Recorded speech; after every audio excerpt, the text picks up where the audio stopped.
E&M hub ఛానల్కు స్వాగతం. నేను అందరికీ ఉపయోగపడేలా వీడియోలను పంపించడం జరుగుతుంది. అయితే ఈ వీడియోలను స్కిప్ చేయకుండా వాచ్ చేస్తూ, లైక్ చేస్తూ,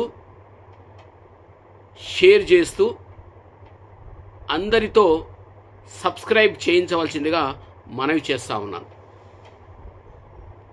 అయితే గత వీడియోలో మనం చెప్పుకోవడం జరిగింది ఏంటి అంటే, చాలామంది మ్యాథమెటిక్స్ గణితం అంటే ఒక ఫోబియా అని చెప్పడం జరిగింది.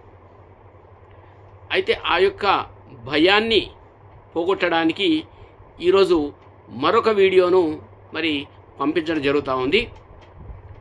కాబట్టి ఆ వీడియోలో మీరు మీ తీరిక సమయాల్లో తల్లిదండ్రులు మీ చిన్నారులకు, ముఖ్యంగా 5వ తరగతి వరకున్న విద్యార్థులకు చాలా ఉపయోగకరంగా ఉండే వీడియో ఇది.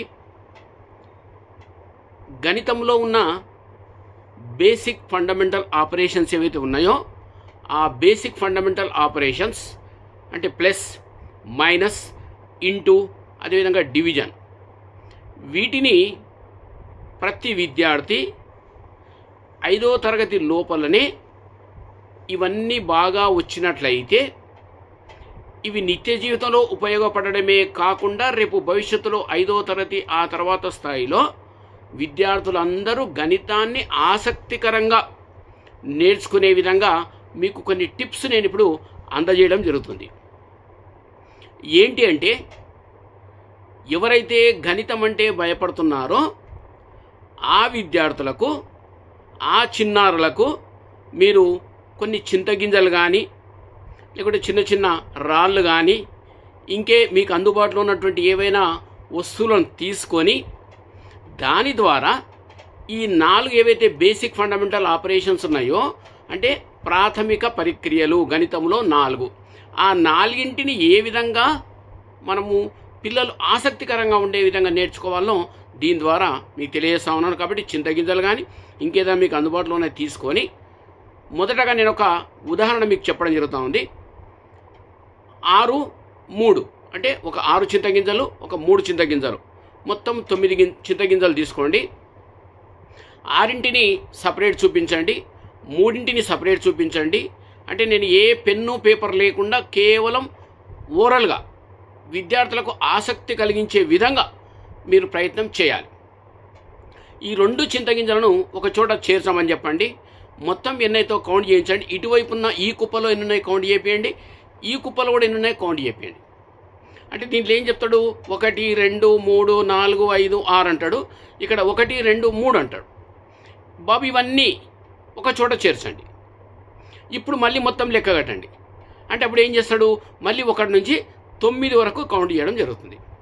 అంటే దీని ద్వారా విద్యార్థులు కలపడము, అంటే ప్లస్ అనే ఆపరేషన్, ప్లస్ అనే గుర్తు ఎప్పుడు వస్తుంది అంటే కలపడం ద్వారా అనే ఒక అవగాహన వాళ్ళ మైండ్లో వెళ్ళిపోతుంది.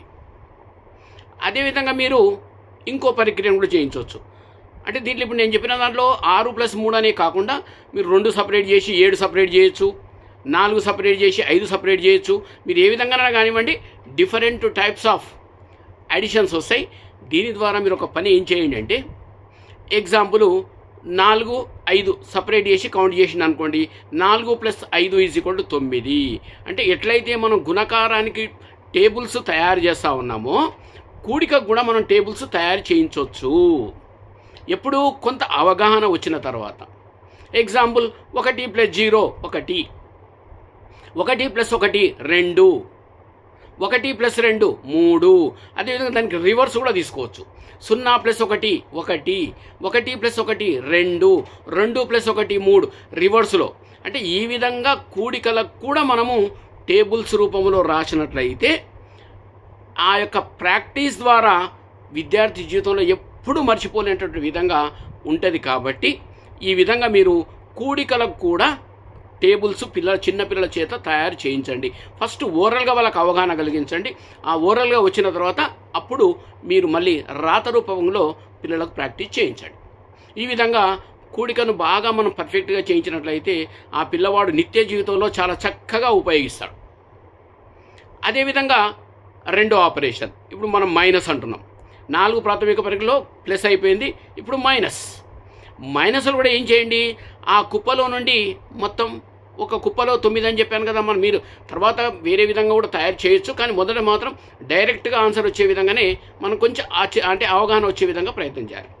సో 9 ఒక చోట కలిపి ఒక 4 బయటికి తీయండి, లేదా 3 బయటికి తీయండి. ఈ 9లో నుండి ఎన్ని మనం పక్కకు పెట్టినాం, ఇంకా ఎన్ని మిగిలినాయి అంటే ఆ పిల్లవానికి ఒక అవగాహన ఏమొస్తుంది అంటే, ఒక దాంట్లోంచి ఇవి తీసేస్తే దీంట్లో ఇన్ని మిగులుతాయి, ఈ కుప్పలోంచి ఇన్ని పోయినాయి, ఇంకా ఇన్ని ఉంటాయి. అంటే మైనస్ అనే ఆపరేషన్ విద్యార్థి తెలుసుకోవడం జరుగుతుంది. దానికి కూడా మీరు టేబుల్స్ తయారు చేయించవచ్చు. ఎట్లా చేయొచ్చు, ఎగ్జాంపుల్ 9లోంచి మీరు 3 పక్కకు పెట్టారు, 9 - 3 = 6. అంటే ఇది ఒకటో, అంటే మైనస్ కూడా మనం టేబుల్స్ లాగా తయారు చేయించవచ్చు. ఇవన్నీ చాలా చక్కగా విద్యార్థులు చురుకుగా పాల్గొంటూ వాళ్ళ సొంతంగానే వాళ్ళే కొన్ని కుప్పలు వేసుకొని వాళ్ళే పోటీ పెట్టుకొని కొంతమంది విద్యార్థులే ఆ విధంగా ముందుకెళ్ళే అవకాశం ఉంటుంది. కాబట్టి సో ఈ విధంగా ఇప్పుడు మైనస్ ఆపరేషన్ దానికి కూడా మనం ఏం చేయొచ్చు, టేబుల్స్ తయారు చేసుకోవచ్చు. ఇంకా గుణకారం అంటే ఏంటి, మనం ఇంటుకు మనం ఏం చేయొచ్చు, నేను 9 గింజలు అని చెప్పాను, ఆ 9 గింజలు ఒకే చోట పెట్టండి. పెట్టి ఆ 9 గింజల్లోంచి అన్ని సమాన భాగాలుగా ఉండే కుప్పలు విడగొట్టామని చెప్పండి. సమాన భాగాలు ఉన్న కుప్పలు ఎన్ని పెడతారా బాబు, ఫస్ట్ ఒక్కొక్కటి కుప్ప పెడతాడు, రకరకాలుగా ప్రయత్నం చేస్తాడు. ఎందుకంటే ఇక్కడ ట్రయల్ అండ్ ఎర్రర్ చాలా ముఖ్యం. ట్రయల్ అండ్ ఎర్రర్ అంటే తప్పులు చేస్తూ ఉంటేనే అది నిజం కరెక్ట్ అనేది తెలుసు. కాబట్టి ట్రయల్ అండ్ ఎర్రర్ మెథడ్లో వెళ్తూ ఉంటాడు. అంటే ప్రయత్నాలు చేస్తూ ముందు ప్రయత్నం చేస్తాడు, తర్వాత వెళ్తాడు. కాబట్టి అప్పుడు ఈ కుప్పలోంచి మీరు ఏం చేయొచ్చు ఇక్కడ అంటే, సమాన భాగాలు పెట్టండి అంటే ఫస్ట్ వాళ్ళు రకరకాలుగా ప్రయత్నం చేస్తారు. చివరగా ఏమొస్తాయంటే 3, 3, 3 3 కుప్పలుగా వస్తాయి. 3, 3, 3 3 కుప్పలుగా వస్తాయి. కాబట్టి 3 × 3 = 9. 9 ఒకటే చోట చేసినాం అనుకోండి, ఒకటే కుప్ప, 9 × 1 = 9. లేదా ఒక కుప్ప ఉంది, 9 గింజలు ఉన్నాయి, 1 × 9 = 9. సో ఈ విధంగా డిఫరెంట్ టైప్స్ ఆఫ్ మనము అడిషన్ అయిపోయింది, టేబుల్ తయారు చేసుకోండి. సబ్ట్రాక్షన్ ఉంది, ఒక టేబుల్ లాగా తయారు చేయించండి. అదేవిధంగా టేబుల్ సబ్ట్రాక్షన్ కూడా చేసుకోవచ్చు. అదేవిధంగా ఈ గుణకారానికి కూడా మనం టేబుల్స్ తయారు చేసుకోవచ్చు. సో ఈ విధంగా ఈ 3 ఆపరేషన్స్ అయిన తర్వాత చివరగా మనకున్న ఆపరేషను మనకు భాగహారం, డివైడెడ్ బై. ఈ డివైడెడ్ బైలో కూడా ఇప్పుడు నేను చెప్పినట్లుగానే ఇప్పుడు నేను ఏ విధంగా అయితే చెప్పానో 9ని 3 భాగాలుగా విడగొట్టాం. కాబట్టి 3 × 3 మనం ఎట్లయితే అనుకున్నామో 3 × 3 = 9. 9లో ఒకటే కుప్ప ఉంది కాబట్టి 1 9 9, 9 ఎక్కం 9.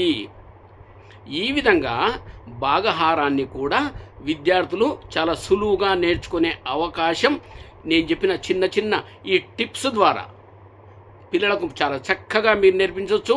మీరు చాలా వాళ్ళు ఎంజాయ్ చేస్తారు. వాళ్ళు ఇక ఎప్పుడు జీవితంలో ఈ 4 బేసిక్ ఫండమెంటల్ ఆపరేషన్స్ వాళ్ళు మర్చిపోయే అవకాశం లేదు. ఇది ముఖ్యంగా చిన్నారులకు చాలా ఉపయోగపడుతుంది. ఎవరైతే మ్యాథ్స్ అంటే భయపడుతున్నారో అది 5వ తరగతి కానీ 5వ తరగతి కన్నా ముందు తక్కువ స్థాయిలో ఉన్న వాళ్ళు కానీ, లేదా ఇంకా ఎవరైనా 5 అయిపోయినప్పటికీ కూడా వాళ్ళకి దీంట్లో ఆపరేషన్స్లో కొంచెం ఇబ్బందికరంగా ఉందంటే అప్పుడు కూడా మీరు ఏం చేయొచ్చు, ఇలాంటివి మీరు నేర్పించేటువంటి అవకాశం చాలా బాగుంటుంది. కాబట్టి వీటిని తప్పకుండా మరి ఉపయోగించుకోవాలని చెప్పి నేను కోరుతా ఉన్నాను. Thank you.